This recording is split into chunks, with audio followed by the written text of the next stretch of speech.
Thanks for joining us on another episode of The Grind. Here's your host, JB.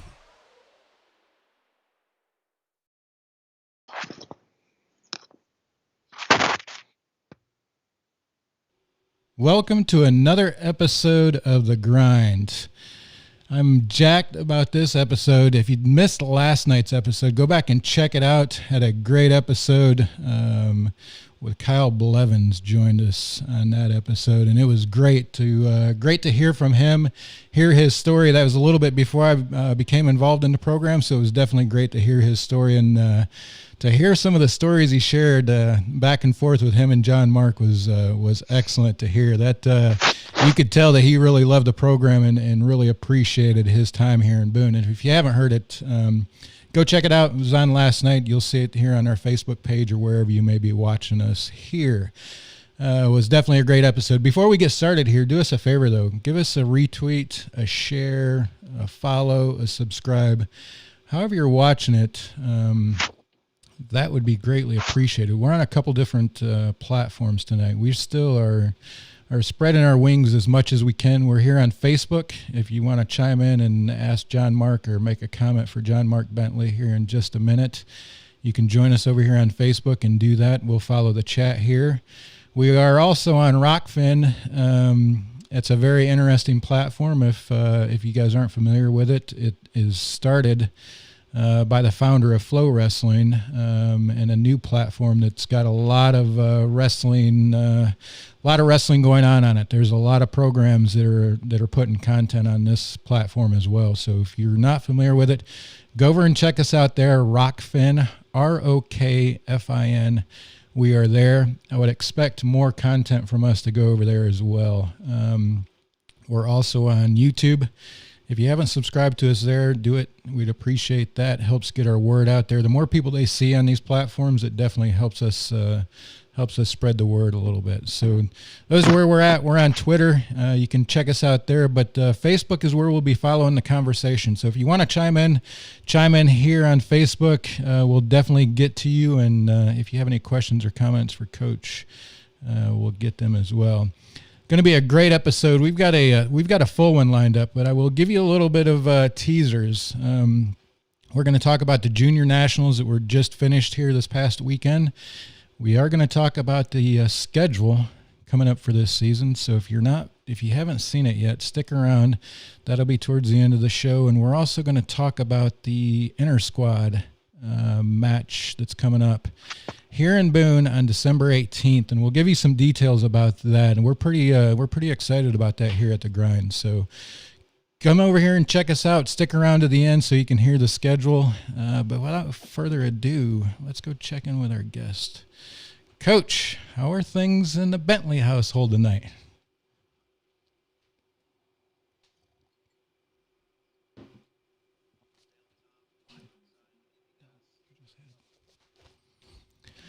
Yeah, that's good, man. And we definitely appreciate you joining us. I know I try just so viewers understand, JohnMark and I try very, very hard to reach each other about every Thursday or Friday to try to provide you guys an update.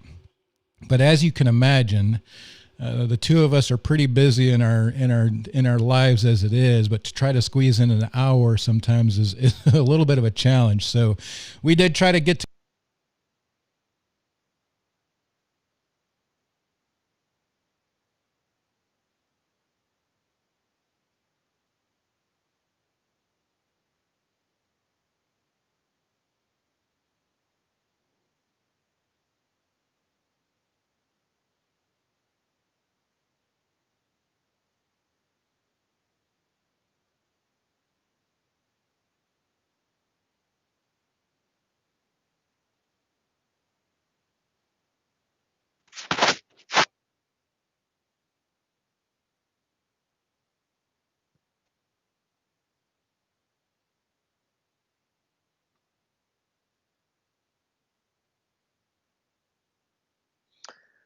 Well, Jeremy, it was, I would say it was a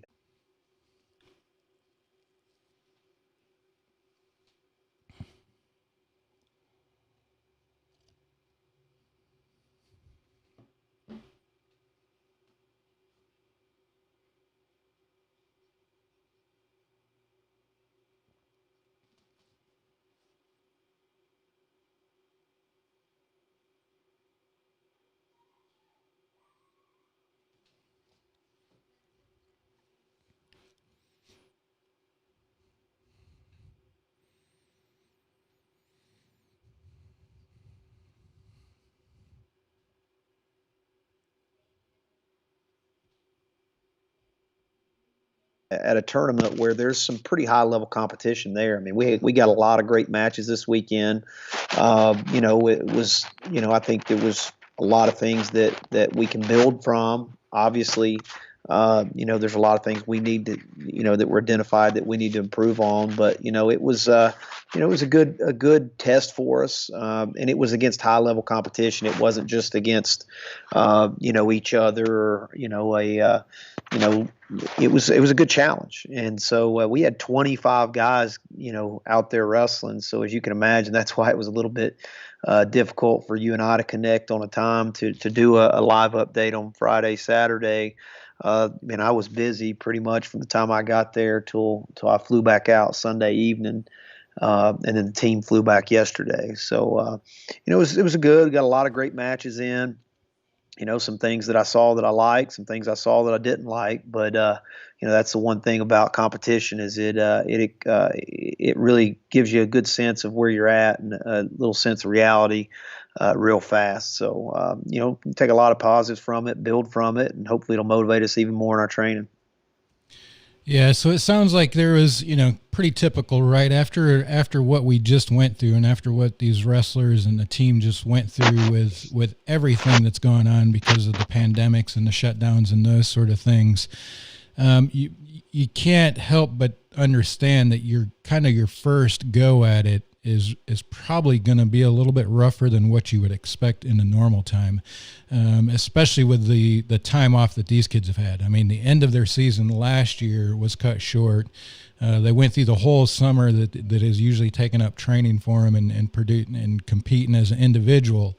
Now to almost, we're running into the start of their, the typical season, and we're still not started again. So shaking off some of those cobwebs and those sort of things, I guess we're kind of expected, but in the same sense, that's a long time to go through to get to that point. But the level of competition that those guys faced out there, from my understanding, is not what they're used to facing, even here in some of the local level and some of the SoCon classes that we have here with the duels. So it sounds like, we've seen a little bit of what we expected, but I'm sure there was some bright spots. I know the underclassmen seemed to do pretty well, and some of that excitement that we had and talked about the freshman class coming in. It seemed like those guys performed pretty well, almost across the board for where they're at and where they're at in their development. Yeah, I mean, I think, honestly, Jeremy, we had, like I mentioned, we had 25 guys out there competing, and I think that's a testament to, the kind of culture that we have in our program, just to have that many guys that were willing to go out there and compete, and quite frankly, a lot of our guys, especially our young guys, have never wrestled freestyle. So they were wrestling a completely new style, which was a little bit of a disadvantage for them, going to wrestle in a tournament like that. But I convinced them. I said, "Look, guys, whether you've ever wrestled freestyle or not, you need competition. You need to feel a competition, and you need to see some high level opponents because we don't know how often we're going to see them this year." And so, we had a lot of guys go out there. But even though it was a different style and a lot of our guys really don't have a lot of freestyle experience, I think it was a great opportunity for us to wrestle some high level matches.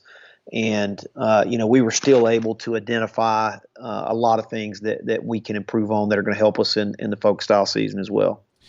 Yeah, that's one thing that even me as kind of a newer guy coming to wrestling, and we can talk about that here for a few minutes. A newer guy coming to wrestling, used to seeing you guys wrestle at Varsity Gym in the folk style. That freestyle wrestling is definitely a little bit different. It seems to be a little bit quicker pace, right? There's not the riding time that's built up, or at least I haven't noticed it. If there is, it's probably trumped by some of the quicker scoring opportunities that exist in freestyle. But it's definitely, even as a viewer, it takes some getting used to, I will tell you.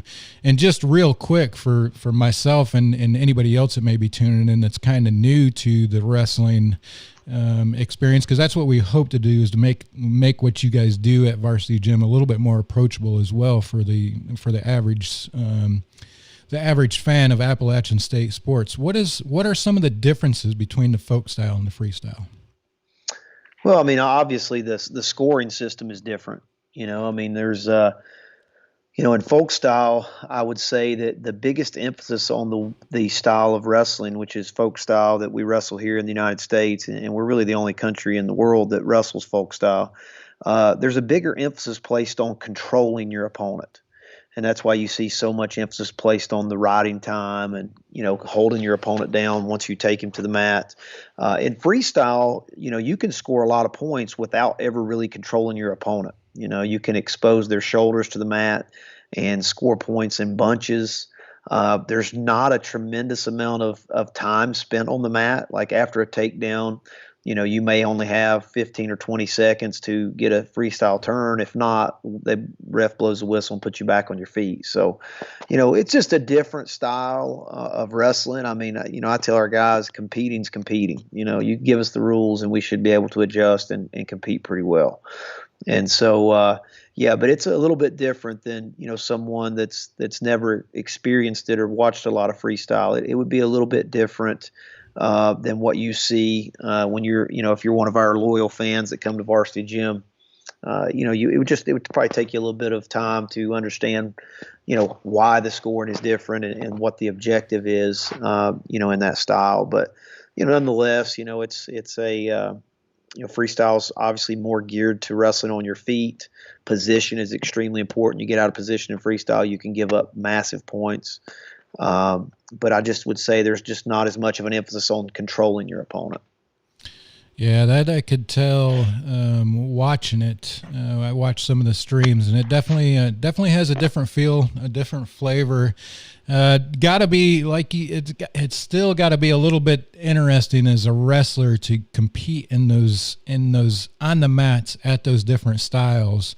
And get used to kind of, I mean, it's almost like you said, it's a completely different objective.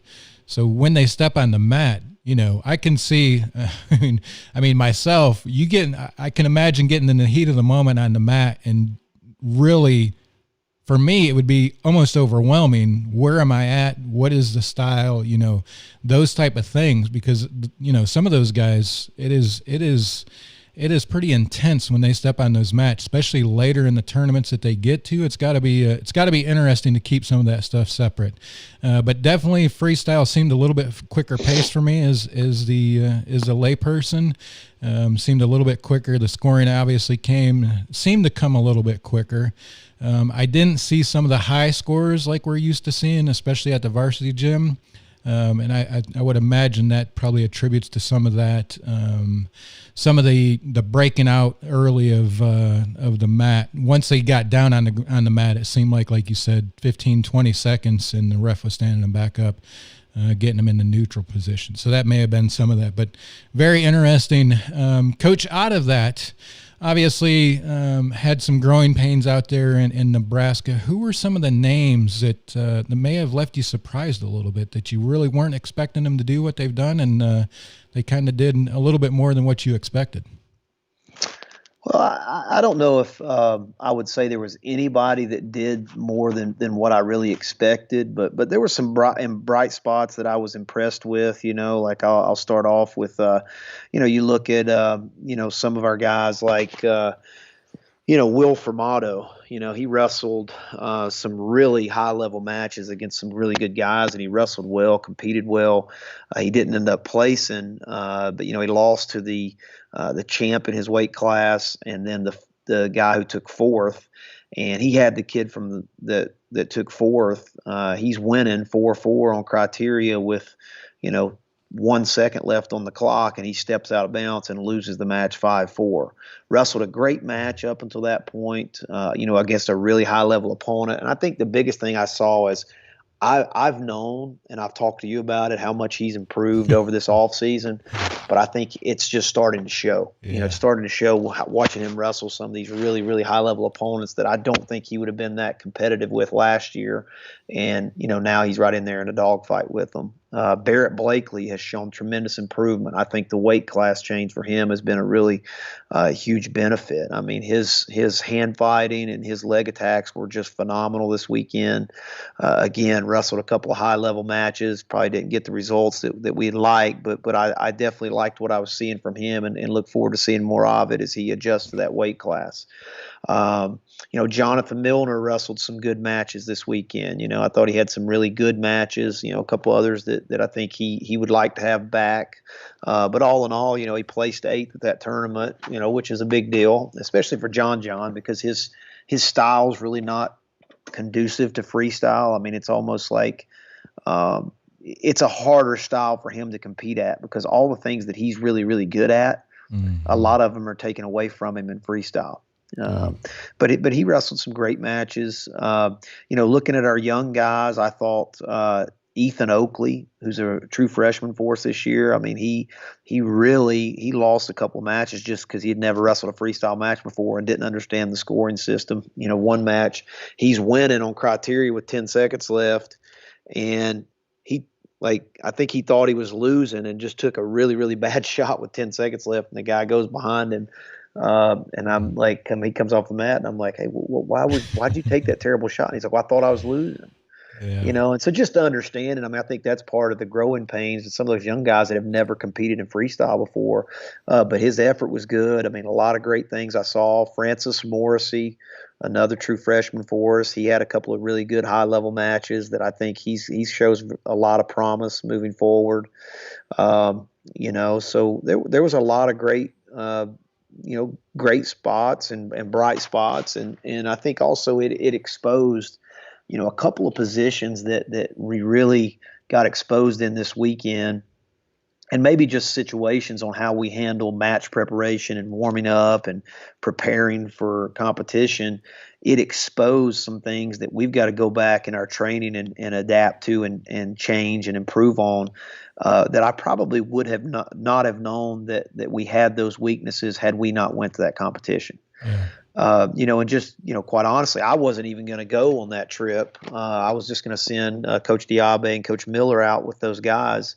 And then when I talked to Coach Miller about a week and a half ago, and he told me that 25 of our guys were going, when we had that big of a majority of our roster that was going, I decided to book a flight and get out there as well, just because it would give me a great opportunity to see some of these guys in a competition setting. So, I was glad we went. Obviously, there's a lot of things we need to improve on, but I think we're trending in the right direction. So.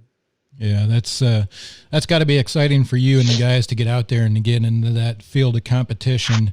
Watched John a couple of times. I was watching Flitz, and if you can, obviously in Flitz's last match that I seen, he was in a little bit of agony on the mat. So is he good to go? What can you say about that?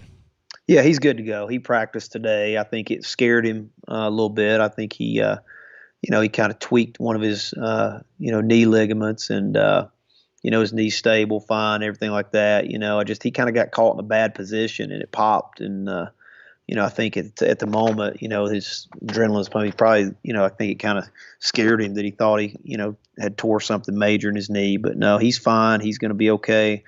But for him, I mean, he just came back from surgery where he was out for, almost 3 months from training. And so for me, it was a moment where I was kind of scared, because I'm like, oh crap, maybe we rushed him back to competing too soon. But I think it was great for him. I think he needed to compete, knock off some rust. And, he got out of the tournament. He's fine. And, I think it'll help him kind of get back to full speed sooner. So, yeah.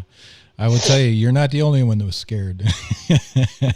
As you've probably seen on the Twitter machine, there was a few people that were asking about it. So there was definitely a deep breath and a pause on that one. So, but like you said, there's a lot of on the mat in freestyle. There's a lot of twisting, right, to expose that back to the mat. That was something that was unusual, and that seemed, if I recall correctly, that was the position that Thomas was in.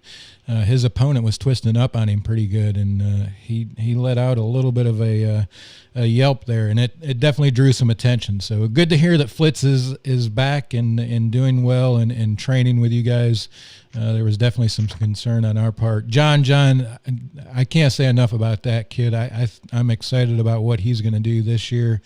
I think you're right. His length and his style of wrestling isn't very conducive to what I've seen on that freestyle mat. But I will tell you what, when he gets on the mat in Varsity Gym, I'm looking forward to seeing those days again, because he's going to be a handful if he keeps his head in the game and makes it through these kind of tough years as a student athlete. He's definitely got some potential there. Yeah, absolutely. All right, Coach, enough about the junior nationals. Let's talk a little bit. Well, before we do, we're here on Facebook. If you want to chime in here, there was a little bit of an audio issue. If anybody doesn't know, Mac or Apple did a big update this past week, and it's caused some issues on my end that I wasn't expecting. But I think we're through those audio issues now.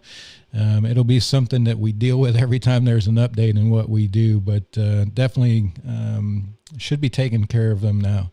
We're here on Facebook. Come over and join us here on Facebook. Chime in here. We've got head coach JohnMark Bentley has joined us. We are also on Rockfin. Check us out there. Go subscribe to our channel there. Everything that we produce there right now is free. That may change here in the near future, but it's all free right now. We're also streaming on our YouTube channel. Go subscribe to us there. That helps get our voice out there as well. If you want to ask Coach a question or a comment, come over here and join us on Facebook, and we'll take your questions or comments here shortly. Coach, let's talk about this inner squad that we have coming up December 18th. What is it? How are the team preparing for it? What is it that you what's your goal of it?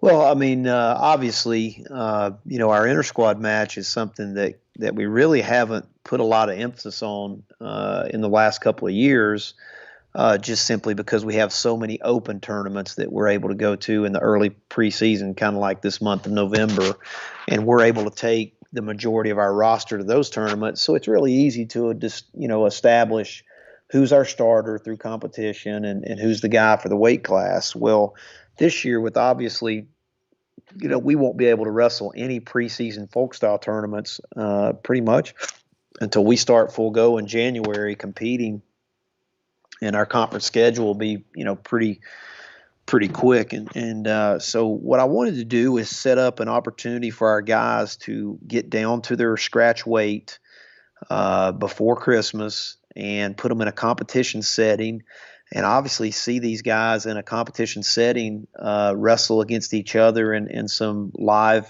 match situations with a little bit of pressure on the line to kind of simulate the kind of competition that we're going to have coming up in January. And, so we're going to have, I'm not exactly sure how we'll set it up, but pretty much our entire roster will wrestle that night. Some guys may wrestle a couple matches. Some guys may wrestle one match. Some guys may wrestle 3 matches. It just kind of depends on how many guys are at the weight. And, if we have a situation at a weight class where we think we may have, a couple or 3 guys that could establish themselves as starters, we'll make sure that we get a chance to see all those guys wrestle each other. And, not that that'll determine necessarily who our starter will be, but it'll give us a better idea of where we're at and, kind of start showing us, kind of what our lineup might look like. Yeah. And obviously with the lack of competition, you almost got to create some of it yourself, right? With this opportunity is get these kids out on a mat, maybe get a little bit of a crowd there to put some pressure on them to perform. And I hope that we can put some pressure on them too, Coach, because I think we're going to try to stream this for you, the last conversation you and I had about it. So for those of you that are out there, we've put out some teasers this week, but we are going to try to get this content out there to you guys. We hope to do a little bit more, maybe talk to some of the coaches, Matt side, maybe speak to some of the wrestlers, Matt side. If you followed us at all, that is really what I hope to do with what we're doing here, is just bring more content about what these guys are doing from the mat. Right. We know we've got a great program here in Boone, a very successful program here in Boone, but I think it could use a little bit more attention than what it's gotten in the past. So that is really what our goal is here. When JohnMark and I first started talking about what we were going to do at the grind, this conversation about streaming some of the competition came up pretty quickly. And we've been working on it for a while. That's what I've referred to on some of the past episodes. But we are definitely going to do it. I will tell you, it's not going to be perfect by any means. I've never produced a live wrestling event before. Matter of fact, I never produced anything live before until the pandemic started. But I think we've done a pretty good job with what we've done so far and what we have here at the grind. So stay tuned. Follow us on all the social media accounts, our Twitter, and especially our Facebook page. We will release more information as it comes. Coach and I will be meeting here shortly to try to get a loose schedule out of what that day is going to look like, kind of the time frame, and as soon as Coach has it, we'll put out a match schedule of what the matches are going to look like that day. So we will definitely do something. I know there's a lot of parents and there's a lot of family of these wrestlers that would love to be there, but unfortunately, especially in our times, they're just not going to be allowed to be there. For the most part. So check us out and follow us. We will definitely make sure we get as much of the content and as much of that event out there as we can to feature these student athletes that we have that are putting it all out there for App State Wrestling. I think it'll be good. I think it'll be a good thing that we can do. And like I said, it's not... don't hold me to it because I've never produced a live wrestling event, but we'll give it our go, and we'll make Dominic Parisi a commentator before it's over with, Coach. Sounds good. Yeah, it'll be good. I think there's going to be a lot of people that they're going to want to see those inter-squad matches to get their wrestling fix that have missed App State Wrestling this fall semester. So it'll give them a chance to kind of get a little preview of what they're going to see in January. Yeah, for sure. And let's see. We got a question here from a Jeff Hartley. Can Coach Bentley speak on the 2021 class that just signed their national letters of intent? Coach, what can you tell us? From the outsider, from me, it looks like we've got some pretty good attention from some pretty good prospects out there. Yeah, absolutely. I mean, we got a couple of good signees, probably, in my opinion, maybe the best two prospects coming out of the state of North Carolina this year. Excited to have both those guys. I think they'll fit in well in our culture and our program. And, we've got a couple other guys that we don't have signing. We don't have letters of intent actually signed yet, so I really can't speak any more about those. But I think we'll probably have a pretty good class here this 2021 class. But I am excited about the two signees that we signed a couple weeks ago, and looking forward to getting those guys in the black and gold and seeing them represent our program. Yeah, that'll be good. It seems like the recruiting classes are getting stronger every year. It tends to be the trend for App State athletics, period. It probably has. I mean, you and I have talked about this before. Success across the board breeds success in all the programs. So the better we do across the board as an athletic university, the more success and the better the signing classes typically be for all the sports teams. So it's got to hold true for you guys as well, and it's got to be pretty exciting to see some of those guys coming in. And we've got another question by Brittany Kirk. Are there any freshmen? We've talked about this, but I'll let you answer her question as well. Are there any freshman wrestlers that stick out to you? Yeah, I mean, we've got a good freshman class. I mean, I think, like I mentioned before, I was really impressed with Ethan Oakley and, some of the signs that he showed this weekend. Francis Morse, he's a hammer. He's going to be really, really good for us. He's continuing to get better, and when his skill development, gets, a little bit better, he's going to be hard to wrestle this year. And, Tommy Askey, freshman from New York, he's a really, really tough wrestler. I think he's going to make his mark this season. I think there's going to be, people are going to take note of him when he starts competing. Heath Gagner's been, doing a great job for us in the room. I'm excited to see him kind of get his best stuff out on competition. Kobe Early didn't compete this weekend, but another great, talented freshman we have coming in. In that freshman class, Jackson Bowles wrestled some tough matches this weekend. Another freshman. And so we've got a lot of guys. I mean, it's hard to say. I don't really like to speak a lot on our freshmen just because I haven't seen them compete that much yet and haven't seen them go through the grind and the adversity that comes with Division I wrestling. So I'm real hesitant to talk a lot about freshmen just because you don't know, because there's so many unknowns, so many factors, and you really don't know what you've got until they do face some adversity and see how they kind of respond to that. But we've got some really tough redshirt freshmen. Caleb Smith he's had a phenomenal offseason. He had some great competitions last year. He's one of the most improved wrestlers in our program, and he's going to make some noise this year, and excited to see him come out of redshirt and wrestle for us. And, we just got, like I said, we got a lot of guys that I think are going to, probably be that next new face in our lineup, those Zavostoskis and Kerry Millers that, have kind of been a, household name for the last 4 or 5 years. We definitely have one or two guys that I think will step up this year and kind of make their name and part of that list. Yeah. Yeah. It's from what I've heard talking to the alumni that we featured on the Beyond the Mat episodes that we have,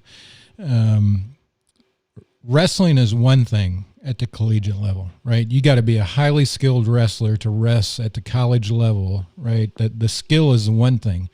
The one thing that I've heard, I think from every guest that we've had on here, and we've had on a handful of All-Americans, the one thing that's the stumbling block for everybody that and they've admitted to it, was the nutrition.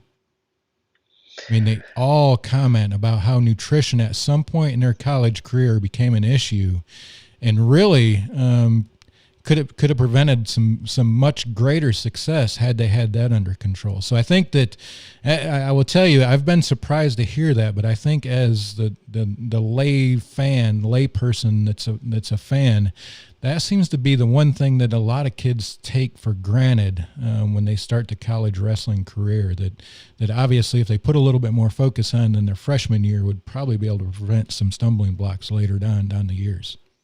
Yeah, absolutely. And just, quite frankly, I mean, even if you listen back at, Kyle Evans' interview last night, or listen to, any of the Beyond the Mat interviews that you guys have hosted, those guys will tell you that our wrestlers now have so many more resources than we had when they wrestled. I mean, we have a dietitian on staff now. Samantha Miller is working with our guys. They have a nutrition supplement station that they all have access to called App Fuel. I mean, there's just so many opportunities and so many resources that we have for our student athletes now.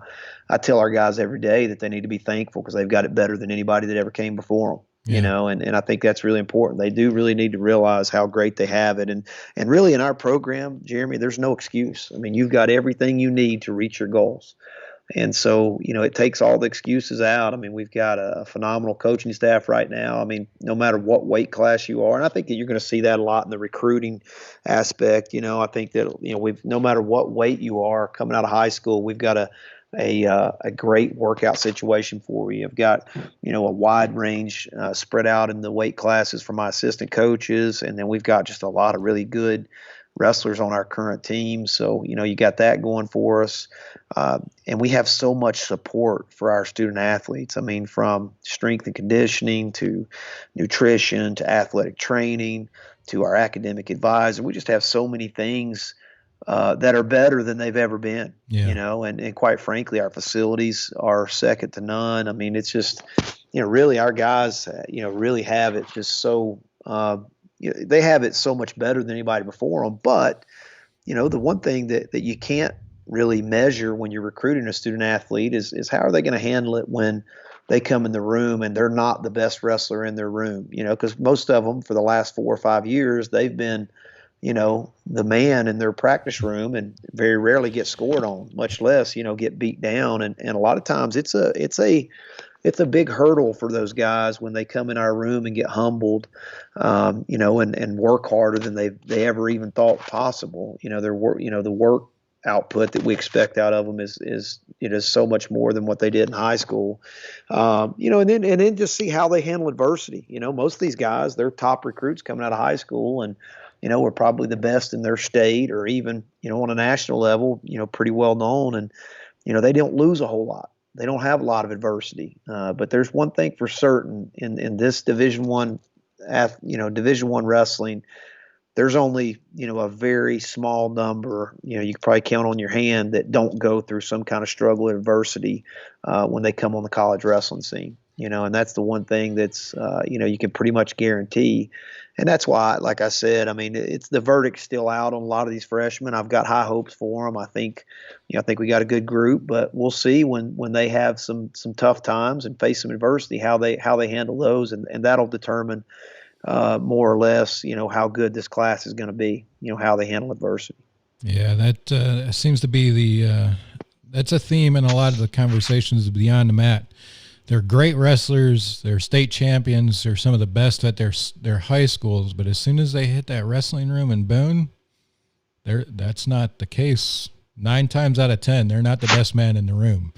And if you go back and listen to Kyle Blevins' episode last night, he will tell you if you're going to Boone and you're going to wrestle for App, you probably, unless you really, really want to be pushed hard, you don't want to be wrestling with Coach JohnMark Bentley as your training partner, because sounds like from last night's episode that you pushed Kyle Blevins' buttons a few times in the warm-up to get him started in the tournament. So I can imagine some of the pressure that they go through stepping in those rooms and no longer being the best. But that was a great episode. I mean, I had a lot of great times with Kyle Blevins. I mean, just to be honest, I mean, when he was in college, I was probably my early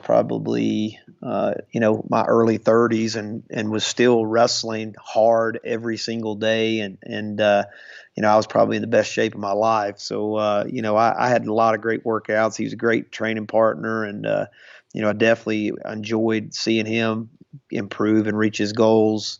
But just to be honest with you, I've got a lot of good young assistants now. So I step on the mat, I still work out a little, but, I'm kind of starting to phase out all the hard wrestling I was doing. My joints and my body I can't take the grind like I did. I mean, I can wrestle fine. I have no problem wrestling, but it's like, man, my body, it doesn't recover like it did when I was in my early 30s. I mean, I'll be 42 in a couple months. So, I still get after it, but nothing like I did with Kyle. Kyle probably got the best of me for sure.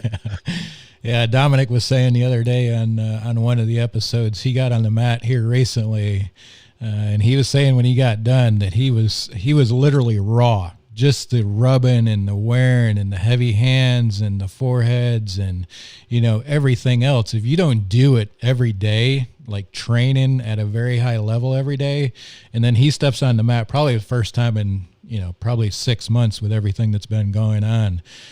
He said he was pretty wore out. So I can imagine how things get when you get up in the age as well, Coach. But, yeah, it was a great episode with Kyle. There's always some good takeaways from those beyond the mats, and JohnMark chimes in every once in a while to ask the guys about some situation that nobody else may know about or remember, but he definitely brings it out of them. Share us. We're here on Facebook. We'll be here a few more minutes. We're getting ready to talk about the schedule coming up. That'll be the next thing we talk about. So if you have any questions about it, jump over here on Facebook. We'll be here. Retweet us on Twitter. Follow us on YouTube. Subscribe to us on YouTube, rather. And we're on Rockfin. So those are the platforms. Check us out. Come over here and chat. Coach, the schedule, obviously the conference schedule, I think we can talk about tonight. We had the Black and Gold Inter Squad on the 18th. You also have some Januaries. Looks to be the first time that we're going to start competing. That's a little ways off again. But it's about right where you anticipated it. What's the schedule looking like for App State Wrestling this season? Yeah, so I'm still kind of ironing out the details from our non-conference schedule, as you and I discussed off the air earlier.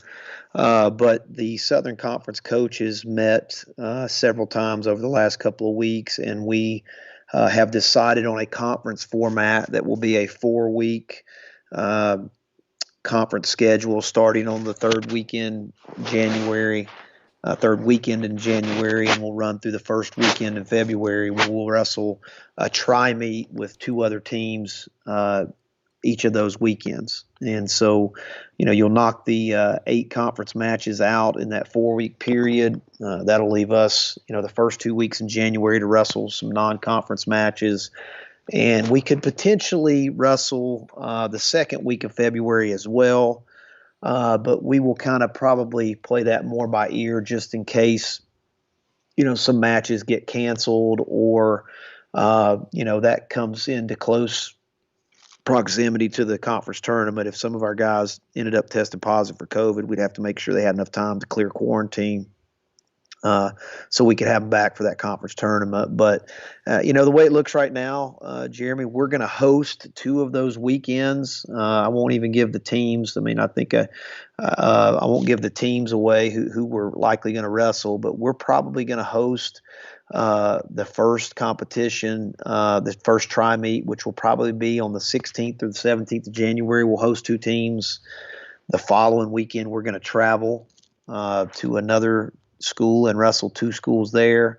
And then we'll be back at home probably the 30th or the 31st of January.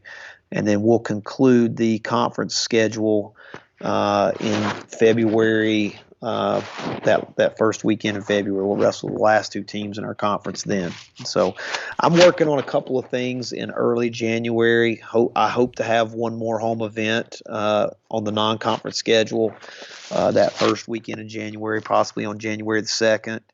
And then it looks like we'll be traveling in-state to possibly a couple of ACC schools, maybe Duke and NC State, that second weekend in January. So that's kind of what it's looking like right now. It'll be packed in, be very condensed this year, with about a 6-week competition schedule and then a couple-week layoff to the conference tournament. Conference tournament this year, discussion is it's probably going to be moved up a week to the last weekend in February. Yeah, that's going to be that'll be a tight schedule, especially with everything that's going on. One hit, and especially on a wrestling team, that's a pretty tough, pretty tough to overcome. So it's going to be interesting to see how this plays out for you guys. But I will tell you what, I'm pretty jacked about seeing you guys compete, and I think it's going to be. I mean, if the schedule plays out for what you and I talked, it'll be a great schedule for not only the wrestlers but for the fans. A lot of high level competition. I think the conference obviously speaks for itself.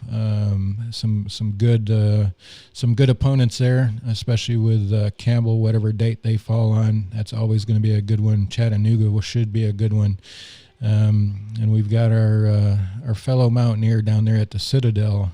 He had his first duel this past weekend that they cleaned up on. So it'll be interesting to see what the rest of the schedule shakes out for you, Coach. But I can tell you, and I speak probably for all the fans of App State Wrestling, we're looking forward to seeing you guys compete again.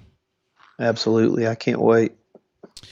Yeah, it'll be good, and stay tuned. As soon as Coach gives me the okay, we'll start putting information out there, and we'll try to the best that we can. Just looking at the schedule briefly, there might be a couple that if we can get in with some media credentials or whatever it may be, that we might be able to cover some of the contests there, and at least get the coaches and maybe some wrestlers some airtime at some of those venues, even away from here. So going to be, as everybody is used to now with the football season, everything is going to be close. There's not going to be a lot of traveling.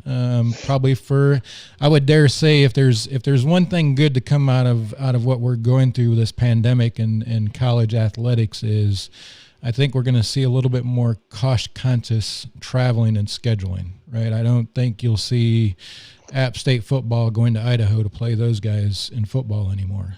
I think they're all going to be a little bit more conscious about their schedules and about their travels and about that sort of thing, if nothing more to save a little bit of money, because traveling for those teams, not so much the wrestling team because it's not a big team like some of the others are, but it can get very expensive. So I will tell you, Coach, I like to see this kind of tight geographic schedule because it usually fills the venues up pretty quickly, right? And if you're wrestling in a school that's a couple hours away, chances are their fans are going to travel and usually travel pretty good. So I know it may not be as exciting for some of the wrestlers to go some of these further away states and play in some of the bigger venues and bigger teams, but I think for a local team, and especially the recruiting base that we tend to recruit out of, this could be pretty big for what you guys have typically shown. And obviously, we've talked about it before. Your homegrown recruiting, wrestling schedules like this definitely could play into our favor.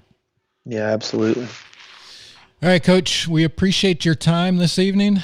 We definitely ain't going to keep you any longer. Kept you a lot longer than I usually do for an update, but it's been a while, so I had to get my time out of you. We had to make up for the lost time the last week when I wasn't able to do it with you.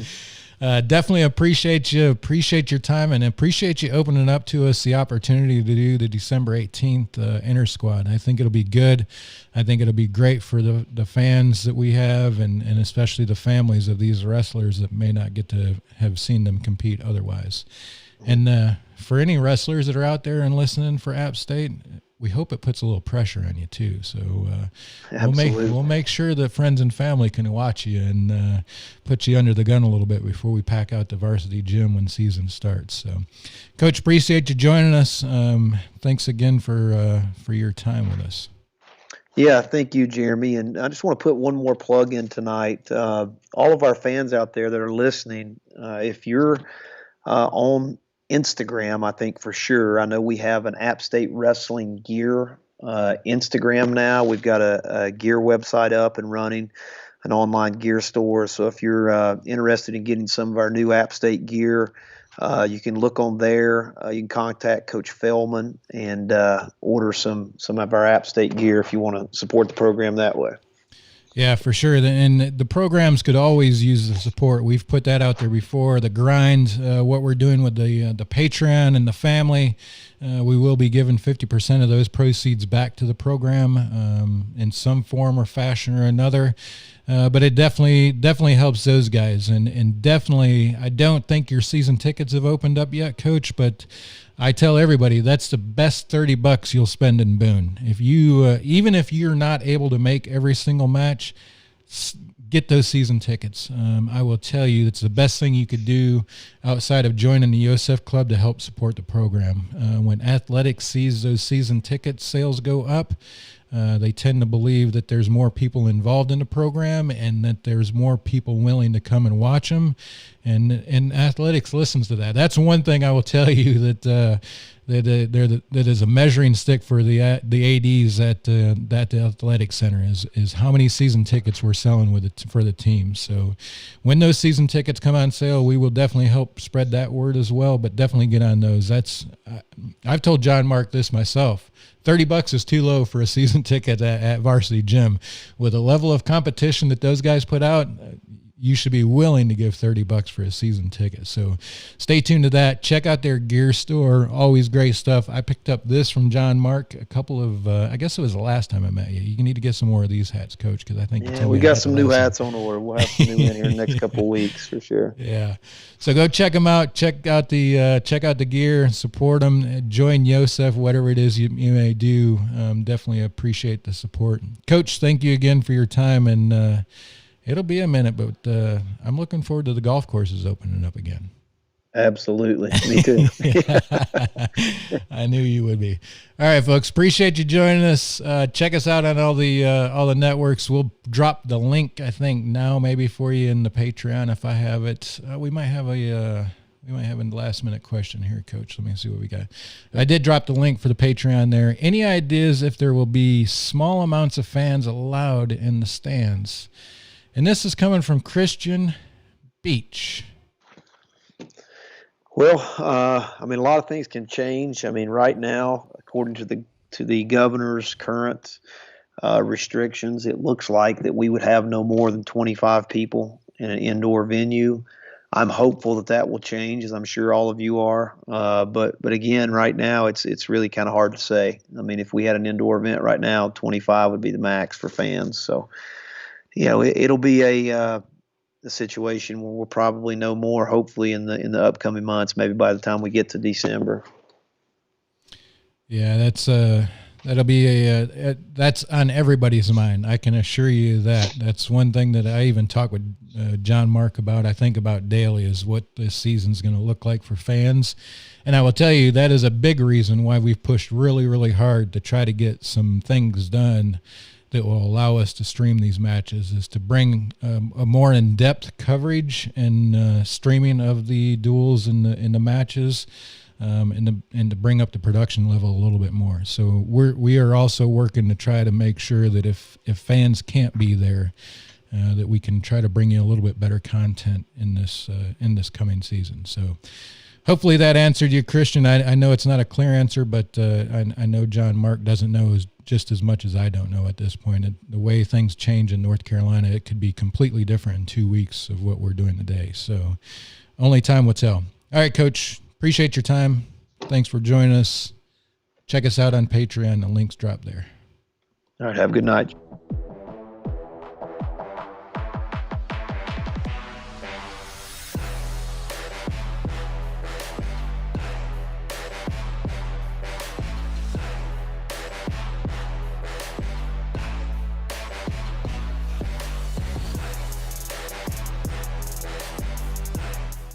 This episode of The Grind is proudly sponsored by Mountaineer Works.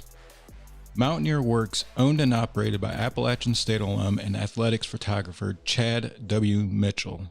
Chad designs and builds officially licensed, unique cornhole board sets, and today I give my all plaques that will surely rock your tailgate, party, backyard barbecue, office, or creative space. They're sculptured smooth in the wood lab, fire coated at over 3,000 degrees, and paint dyed in the Cornhole Conservatory to complement their one-of-a-kind grain, then App State branded. The best part is you choose from a set of pre-approved color layouts and App State logos to personally design your cornhole boards, and today I give my all plaque. Mix it up or match it up, you can't go wrong. Show your Mountaineer pride as these make solid gifts for deserving folks. Find Mountaineer Works on Facebook and Instagram to place your order or ask a question.